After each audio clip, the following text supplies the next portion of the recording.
¿Qué tal, amigos de ON24? Gusto de reencontrarme con ustedes nuevamente. Arrancamos ya la segunda parte del año y un año complejo en materia impositiva y materia contable. Hoy no trajimos cuadros, no trajimos exposiciones explicativas de las que hemos hecho y las que habitualmente hacemos. Sí, lo que me interesa resaltar, y creo que a ustedes les va a interesar, es que para la profesión de ciencias económicas este ha sido un año caótico. Estos 6 meses que llevamos, que ya transcurrieron del 2019, realmente han marcado un punto de inflexión en la relación de los profesionales con los clientes o con los contribuyentes. Pero no por un problema voluntario o un problema que se generó entre ellos, sino porque esta vez hubo muchos cambios que dieron un giro importante a la relación del profesional con las empresas y por ende con la administración de ingresos públicos, que ha sido de todas maneras el factor determinante de algunos cambios. Quiero resumirlos y quiero que usted entienda por qué hemos visto que la profesión de ciencias económicas se ha quejado tanto en estas últimas semanas. Y no es casualidad, esto no se ha hecho por una cuestión de capricho, ni una cuestión de vagancia, ni una cuestión de lo que fuere. Pues digo, vagancia de buen sentido, ni ganas de no trabajar. No, al contrario. Es porque ha habido muchas ganas de trabajar frente a la imposibilidad de cumplir por determinadas cosas que han ocurrido este año. Voy a empezar por algunas de ellas. Por primera vez, a partir del 31 de los balances cerrados el 31 de diciembre pasado, se tienen que ajustar por inflación contablemente. Eso obligó a iniciar nuevamente un proceso que creíamos desde el año que se aplicó la ley de convertibilidad, hace ya mucho tiempo, volver a tener que aplicar normas de ajustes de balances que, por supuesto, por tratarse de las inflaciones que ha habido en los últimos años, estos mecanismos han corregido los resultados llevándolo a cifras bastante más reales. Fíjense por qué me refiero a esto de cifras más reales. Al hacerse el ajuste por inflación contable, en la mayoría de los casos, yo diría en el 90 y pico %, porque los resultados históricos han sido muchísimo más altos que los que arrojaron los resultados expuestos a la inflación. A través de esa palabra, esa especie de silogismo que significa RESPAM, que significa reexpresión de estados contables por los efectos de la variación del poder adquisitivo de la moneda. Un nombre optimista, si quisiéramos llamarlo así, porque habla de variación del valor adquisitivo de la moneda, presuponiendo de que algún día la moneda puede, en vez de haber inflación, podría haber deflación.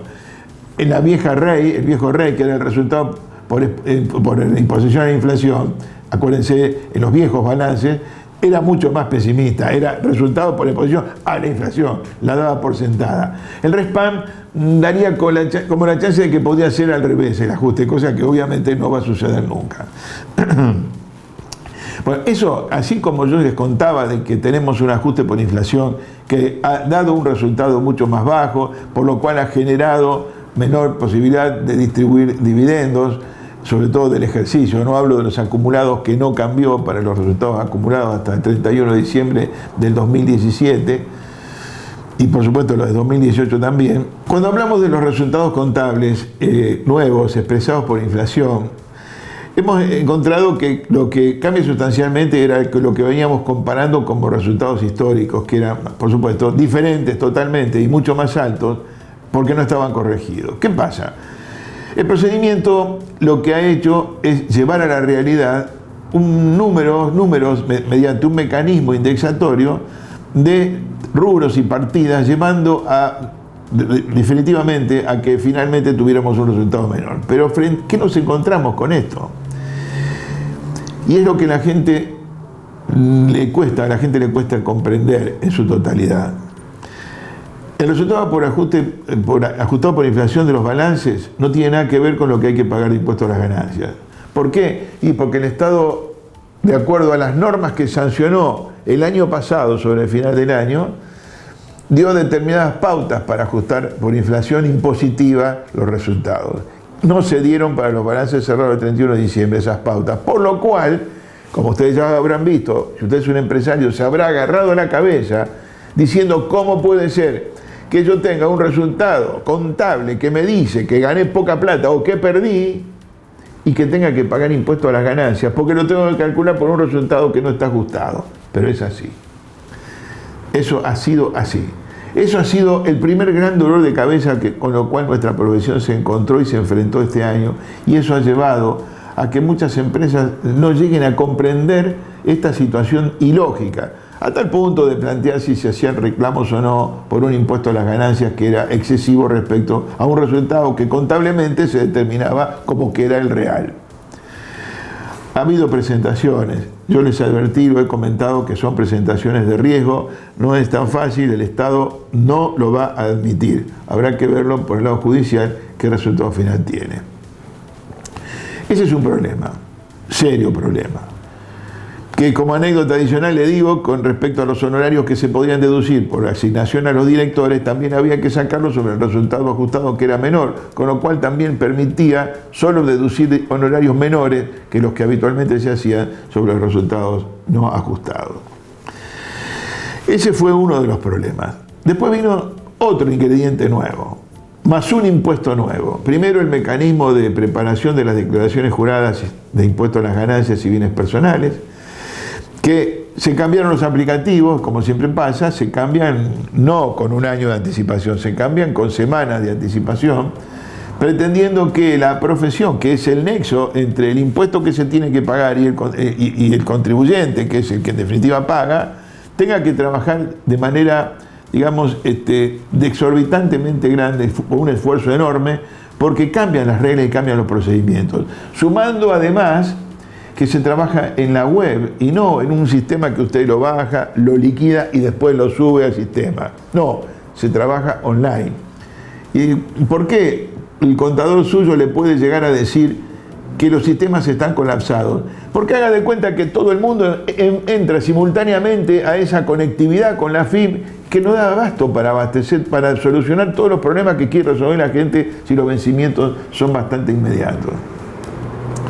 Eso llevó, por supuesto, a que tuvieran que prorrogarse, primero casi ridículamente en la semana de los feriados del mes pasado, donde lunes y jueves de junio fue feriado y dieron vencimientos en esos días, cosa que era imposible.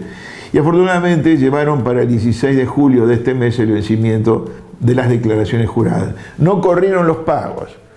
Dejaron que la gente hiciera sus cálculos, aunque sea en borrador, determinara el impuesto, lo pagara, por el total o a lo mejor estimativamente con un ajuste que habrá que hacer cuando presente la declaración jurada, y para el 16 de julio, si no se vuelve a modificar, hasta ahora nadie ha dicho nada, se presenten las declaraciones juradas que están pendientes. Yo le quiero aclarar, porque lo está sufriendo y lo ha sufrido usted, la carga impositiva de este año ha sido enorme. Lo que ha habido que pagar el impuesto a las ganancias ha sido muy grande. ¿Por qué? Porque se incorpora un factor interesante. El blanqueo de capital o el sinceramiento fiscal incorporó mucha renta para muchas personas en el exterior, o capitales en el exterior. Esas rentas en el exterior, muchas de ellas que están grabadas, las tuvieron que incorporar a la tasa general del 35%, y eso subió desmesuradamente la carga impositiva para este año 2018. O sea, todos vemos la sorpresa que recibimos y que transmitimos a nuestros clientes del costo y lo oneroso que ha significado este vencimiento. Pero a todo eso tenemos que sumarle un nuevo impuesto, que es el impuesto a la renta financiera.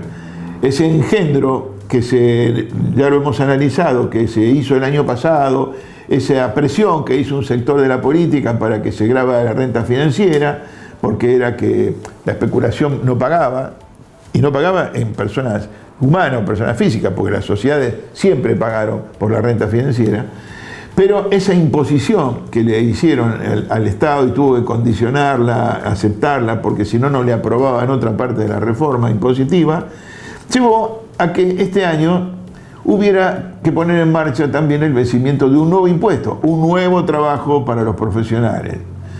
Y digo nuevo trabajo porque el Estado les dijo, para el 15 de marzo el contribuyente va a contar con la información de la renta financiera que obtuvo en las casas, en los agentes bursátiles, y los bancos van a dar la información. La información en esa fecha no llegó. La AFIP va a tener información porque a su vez esos datos van a estar cuando controle en la página web de AFIP. En nuestra parte usted se va a encontrar con renta financiera. Alguna figura, otra no figura. Con lo cual, todo lo que se dijo no se cumplió en los términos que había que hacerlo. ¿Qué pasa? Esa liquidación impositiva es muy costosa y ha dado una cifra realmente espeluznante de impuestos a pagar, contrariamente a lo que la gente suponía, pero era bastante lógico, porque quien estuvo tratando de preservar sus capitales el año pasado con dos fuertes devaluaciones, se encontró con que intentando cubrirse de las devaluaciones generó una renta muy por debajo de la inflación, pero renta al fin. Renta sometida al 5% si la obtuvo en pesos y al 15% si la obtuvo en dólares. Ese es un vencimiento nuevo, una carga nueva que hubo que pagar también en estos vencimientos del pasado mes de junio y cuya declaración jurada final también está prevista para mediados de julio. La verdad, un panorama fiscal complicado. En alguna vez quien tenga un poquito de memoria y haya visto algunos comentarios que hice acá en ON 24 sobre ese famoso diálogo entre Colbert y el rey de Francia, que en definitiva le decía que si los impuestos, cómo iban a bajarse los impuestos, y Colbert le decía que siempre hay fuentes inagotables de aplicar impuestos. Y acá pasa lo mismo. Y la gente dice, ¿bajarán los impuestos alguna vez? Puede ser, por ahora no van a bajar nunca. Pero quiero agregar un comentario más. Las previsiones de que este impuesto nuevo en la renta financiera podían darle a las arcas fiscales, son estimaciones, yo no las conozco, se hablaba de 6.500 millones de pesos de recaudación. Vamos a ver cuánto significa. Quiero que usted compare cuánto significa ese esfuerzo de recaudación, ese esfuerzo económico que nos obligaron a hacer a quienes tuvieron una renta financiera con el costo que van a tener las elecciones. Y no me quiero meter en tema político, pero sí quiero hacer la comparación de lo que significa gasto público. Estas próximas pasos del mes de agosto, dicen que van a costar 4.500 millones de pesos. Las generales, que son más adelante, van a costar 10.000 y pico, 10.000 millones de pesos. Le pregunto, entonces el impuesto a la renta financiera va a ser para financiar una encuesta pública que van a hacer las pasos de agosto y parte de las elecciones generales. Después no nos quejemos de que la Argentina no baje el gasto público y que no baja la presión tributaria. Observemos solamente cuál es el destino del impuesto que usted está pagando o ha tenido que pagar. Yo la verdad que estoy decepcionado con el sentido de la aplicación de los impuestos. Yo entiendo que si yo tengo que hacer un esfuerzo recaudatorio para cobrar un impuesto a la renta financiera, eso tiene que tener una aplicación de carácter social y no que se la lleve la política para hacer una encuesta pública como la que va a hacer las pasos de este mes de agosto, de agosto próximo. Lo dejo para reflexión. No es una crítica al gobierno, no es una crítica a nada, es una crítica a la política. ¿Más impuestos para qué? ¿Más carga financiera para qué? ¿Más trabajo profesional? ¿Más trabajo inhumano? Porque quiero terminar diciendo esto. Cuando se deciden las normas de liquidaciones, aplicativos y todo lo demás, hay un factor que no se tiene en cuenta, que es el factor humano. Yo considero que son decisiones que están despojadas del factor humano. No se piensa que para instrumentar una liquidación de impuestos con las complejidades que hoy tiene y la carga de datos que significa y las dificultades de acceder a la página web en una Argentina que no está conectada al 100% como en el mejor lugar del mundo, hay que pensar que hay un ser humano, en este caso profesionales en ciencias económicas, que tienen que trabajar para liquidarlo. Ese es el aspecto que no se tiene en cuenta, el aspecto de que tiene que transmitir o transponer o directamente transformar un deseo de recaudación en una recaudación definitiva. Lo dejo para reflexión y en las próximas semanas vamos a entrar a analizar un poco lo que se viene, que son el pago de los anticipos, y vamos a ir viendo cómo el ajuste por inflación impositivo puede ser que se aplique en algunos meses posteriores a diciembre, de acuerdo a cómo vengan índices acumulados, según dice la nueva norma, que tenga que superar porcentajes especiales. Lo vamos a dejar para analizar en próximas ediciones. Que les vaya bien y gracias por su atención.